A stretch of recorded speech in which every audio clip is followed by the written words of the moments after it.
2 kilo കഞ്ചാവും 58 gram Ashish ഓയിലുമായി Andhra Pradesh സ്വദേശികൾ Kuttippuram excise സംഘത്തിന്റെ പിടിയിൽ. പെട്രോളിങ്ങിനിടെ സംശയാസ്പദമായ സാഹചര്യത്തിൽ കണ്ടെത്തിയ യുവാവിനെ ചോദ്യം ചെയ്തതിൽ പുറത്തുവന്ന് ലഹരി കച്ചവടത്തിന്റെ പുതിയ വഴികൾ.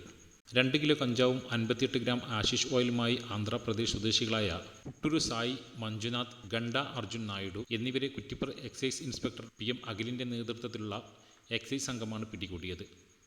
വ്യാഴാഴ്ച 1 മണിയോടെ കുറ്റിപ്പുറം മഞ്ചാടിയിൽ നിന്നും യുവാവിൻ്റെ പെരുമാറ്റത്തിൽ സംശയം തോന്നിയ എക്സൈസ് ഇൻസ്പെക്ടർ പരിശോധന നടത്തിയപ്പോഴാണ് ഇയാളുടെ കയ്യിൽ നിന്നും കഞ്ചാവ് പൊതികൾ കണ്ടെത്തിയത്. ഇയാളെ ചോദ്യം ചെയ്തപ്പോഴാണ് ലഹരി വിൽപ്പനയുടെ ഇടനിലക്കാരനാണെന്ന് മനസ്സിലാക്കിയ എക്സൈസ് സംഘം ആദവനാട് പരിധിയിലുള്ള ഇയാളുടെ വാടക ക്വാർട്ടേഴ്സിൽ പരിശോധന നടത്തിയതിൽ 250ഓളം ചെറിയ പൊതികളായി 2 കിലോ കഞ്ചാവും 58 ഗ്രാം ആശിഷ് ഓയിലും പിടിച്ചെടുത്തത്.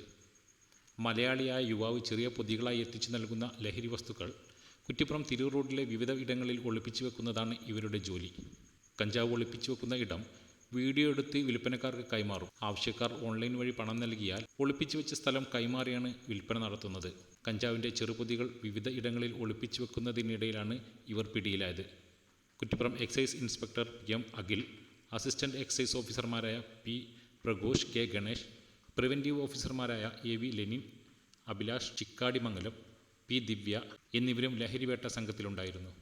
പ്രതികളുടെ ഫോൺ കേന്ദ്രീകരിച്ച് അന്വേഷണം ആരംഭിച്ചു. News bureau, Kuttippuram.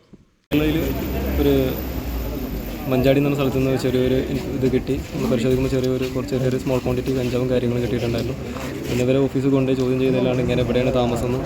ആ സമയത്ത് നമുക്ക് അറിയില്ലായിരുന്നു ഇത്ര ഒരു മീഡിയം ക്വാണ്ടിറ്റിക്കുള്ള കഞ്ചാവും അല്ലെങ്കിൽ ഹാഷിഷും ഉണ്ടാവും. ഹാഷിഷ് കുറച്ചുള്ളൂ, സ്മോൾ ക്വാണ്ടിറ്റിയാണ്. പക്ഷേ മേജർ ക്വാണ്ടിറ്റിയാണ് കഞ്ചാവ് ഉള്ളത്. ഞങ്ങൾ എത്തി പരിശോധിച്ച് കാര്യങ്ങളൊക്കെ പൂർത്തിയാക്കിയിട്ട് മടങ്ങുന്നു. എന്തായാലും നാട്ടുകാരൊക്കെ നല്ല രീതിയിലാണ് സപ്പോർട്ട് ചെയ്തത്. എല്ലാവർക്കും നന്ദി.